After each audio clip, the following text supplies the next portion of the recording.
Good morning everyone, dear students. आज हम next topic start करने जा रहे हैं, स्केलर और dot product of two vectors. It is a very important topic, scalar product और वेक्टर प्रोडक्ट, यानी दो वेक्टर्स को प्रोडक्ट कैसे करते हैं। आज हम पढ़ेंगे स्केलर प्रोडक्ट और कल पढ़ेंगे वेक्टर प्रोडक्ट। यानी स्केलर प्रोडक्ट या इसका दूसरा नाम जो है वो है डॉट प्रोडक्ट। ये पहली टाइप है मल्टीप्लिकेशन ऑफ टू वेक्टर्स की। इसमें डायरेक्शन को इन्वॉल्व नहीं किया जाता है। इसकी हम डेफिनेशन देखते हैं। पहले, द स्केलर और dot product of two vectors A vector and B vector is defined as the product of magnitudes of A and B vector. यानी डॉट प्रोडक्ट का मतलब होगा कि दो वेक्टर ए, पहला वेक्टर ए वेक्टर, दूसरा B vector, इन दोनों की मैग्नीट्यूड की प्रोडक्ट एंड और किसकी product, cosine of angle between them. यानी दो वेक्टर्स के बीच में एंगल कितना है उसका कोसाइन। जैसे मान लो दो वेक्टर्स के बीच में 30 डिग्री का एंगल है, तो cos 30 इंटू में उसके साथ क्या होगा, इन ए और बी वेक्टर्स के मैग्नीट्यूड की भी मल्टीप्लाई, उसको हम कहेंगे स्केलर या dot product of the two vector. उसको लिखेंगे कैसे, इसको पढ़ेंगे ए डॉट बी। यहाँ पे एक छोटी सी बिंदी बनाई है, इसको हम पढ़ेंगे ए डॉट बी। यानी ये बराबर होगा magnitude of A into magnitude of B into cos of the angle between two vectors. Magnitude लिखने के दो तरीके होते हैं, पहले भी हम पढ़ चुके हैं कि या तो वेक्टर का निशान लगा हुआ है तो आप मोड बनाएं उसके ऊपर, या फिर उसके ऊपर से वेक्टर का निशान हटा दें, खाली ए और खाली बी लिख देंगे, तो उसका मतलब अपने आप से ये हो जाएगा कि ये ए मैग्नीट्यूड है और ये बी मैग्नीट्यूड है, इनटू में कॉस थीटा, ये ए डॉट बी। अब हम इसका पढ़ेंगे ज्योमेट्रिकल इंटरप्रिटेशन, कि ज्योमेट्री के हिसाब से डॉट प्रोडक्ट का क्या मीनिंग रहता है। इसमें हमने ये दिखाया है कि एक ये ओ क्यू वेक्टर है बी वेक्टर, ओ से क्यू तक ये है बी वेक्टर, और ओ से पी तक है ए वेक्टर, ओ से पी तक है ए वेक्टर। अब ये बी वेक्टर जो है इसके एंड पॉइंट से, यानी हेड से हमने एक परपेंडिकुलर गिराया नीचे, ये डॉटेड लाइन से दिखाई दे रहा है आपको, डॉटेड लाइन से ये यहाँ पर आके टच करा इस पॉइंट पर।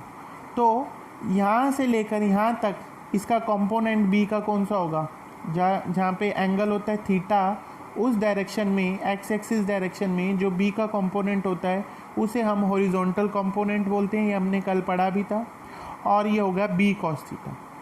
तो इसका मतलब हो गया कि the component of B in direction of A is B cos theta, कि बी का ऐसा कंपोनेंट जो ए की डायरेक्शन में होगा वो होगा बी का हॉरिजॉन्टल कंपोनेंट, यानी बी कॉस थीटा। अब हमने यही चीज़ें लिखी। Suppose two vectors A vector and B vector are represented by O P vector and O Q. ये ओ पी से हमने किसको दिखाया, ए वेक्टर को, और ओ क्यू से किसको दिखाया, बी वेक्टर को। एंड और पी ओ क्यू, यानी पी ओ और क्यू, इनके बीच में ये एंगल है कितना, थीटा। तो ए डॉट बी अगर हम निकालें, ए डॉट बी किसके बराबर होता है, ए बी कॉस थीटा, ये इसका फॉर्मूला है डॉट प्रोडक्ट का। बी कॉस थीटा को ब्रैकेट में लिख लिया।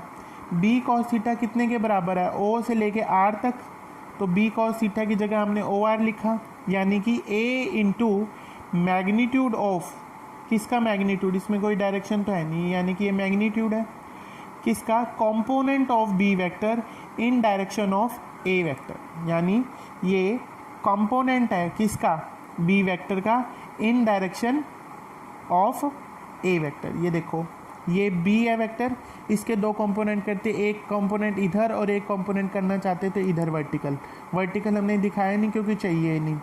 तो ओ आर जो है वो एक बी कॉस थीटा के बराबर है, और ये बी का एक टुकड़ा है कंपोनेंट है, ये इसका पार्ट है, पर किसकी डायरेक्शन में है, ए की, क्योंकि ए की डायरेक्शन भी ये है और ये बी कॉस थीटा भी इधर आ रहा है।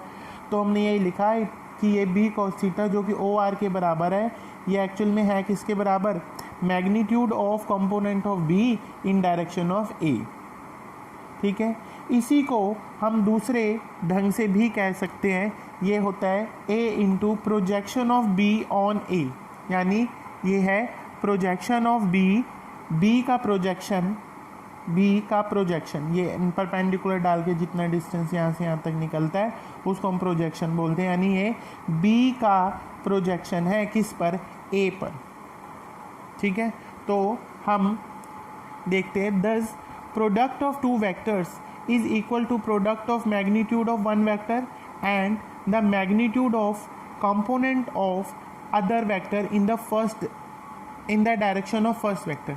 यानी डॉट प्रोडक्ट की ये सेकंड डेफिनेशन हो गई कि ये किस किस के बराबर है, पहले वेक्टर के मैग्नीट्यूड के और दूसरे वेक्टर के कंपोनेंट के प्रोडक्ट, कंपोनेंट के साथ प्रोडक्ट, वो भी कौन सा कंपोनेंट, जो ए की डायरेक्शन में होगा। कंपोनेंट तो दो हो सकते थे, इसलिए ए की डायरेक्शन में जो सा होगा।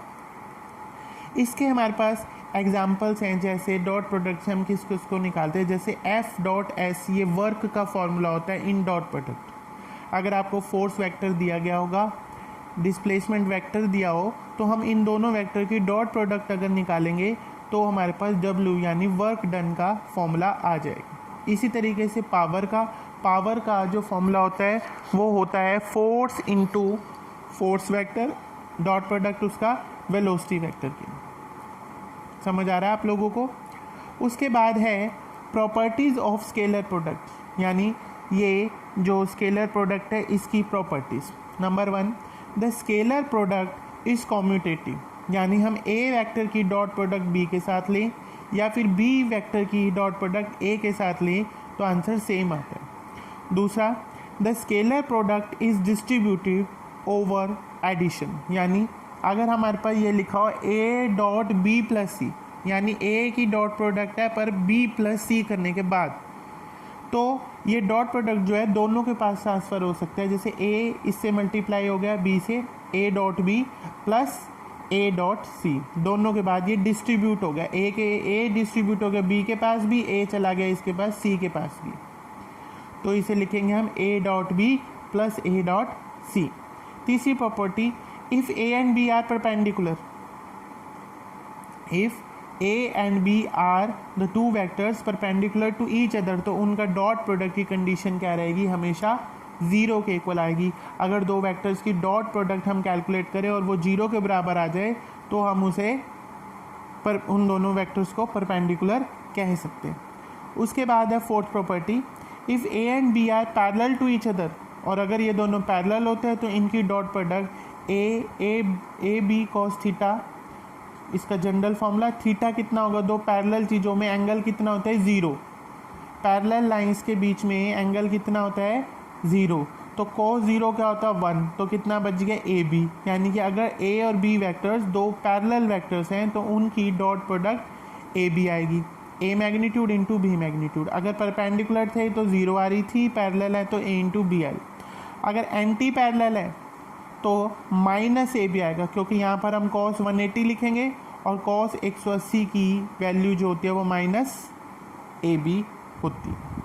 उसके बाद है इसकी six property, dot product of A vector with itself, अगर एक वेक्टर को अपने साथ ए के साथ ही ए को डॉट प्रोडक्ट ले ले तो दोनों वेक्टर्स के बीच में एंगल कितना होगा, ए, दूसरे का मैग्नीट्यूड भी ए, और इन दोनों के बीच में एंगल कितना होगा, जीरो, तो ए डॉट ए यानी ए स्क्वायर के बराबर होगा। इसी तरीके से यूनिट वेक्टर की अगर प्रोडक्ट देखें, आई को आई के साथ करते हैं, आई कैप को आई के साथ अगर डॉट प्रोडक्ट, जे कैप और जे कैप ये भी यूनिट वेक्टर्स हैं, के को के के साथ, तो ये क्या होता है 1, पर यदि अगर ये दूसरे के साथ होता, आई जे के साथ हो या जे के साथ हो या के आई के साथ हो, तो ये होता है 0। ठीक है। आठवीं प्रॉपर्टी, अगर एक vector A vector dot B vector है तो इनकी प्रोडक्ट जो होगा ए का कंपोनेंट एक्स वाला मल्टीप्लाई बी का कंपोनेंट एक्स वाला प्लस वाई वाले कंपोनेंट ए और बी के मल्टीप्लाई प्लस जेड वाले कंपोनेंट ए और बी के। ठीक है। फिर इसके बाद 9th property, cosine of angle between the A and B. अगर एंगल निकाला कॉस एंगल तो हम इस फॉर्मूले से निकालेंगे, जैसे यहाँ पर था कि A dot B is equal to A B cos theta, यहाँ से कॉस थीटा निकाले तो ए और बी नीचे चले जाएंगे। वही चीज़ हमने यहाँ पे लिखी है कि ए डॉट बी था बराबर ए बी कॉस थीटा के, ए और बी नीचे आ गए तो यहाँ पर कॉस थीटा की वैल्यू बच गई।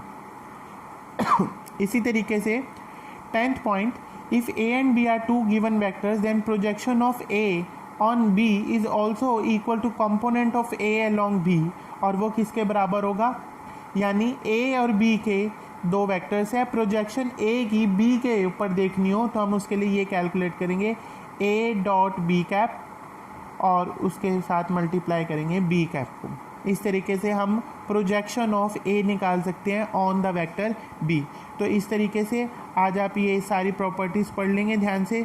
कल हम इस पे बेस्ड आगे वेक्टर प्रोडक्ट को पढ़ेंगे और फिर इनके न्यूमेरिकल्स करने की कोशिश करेंगे। Thank you.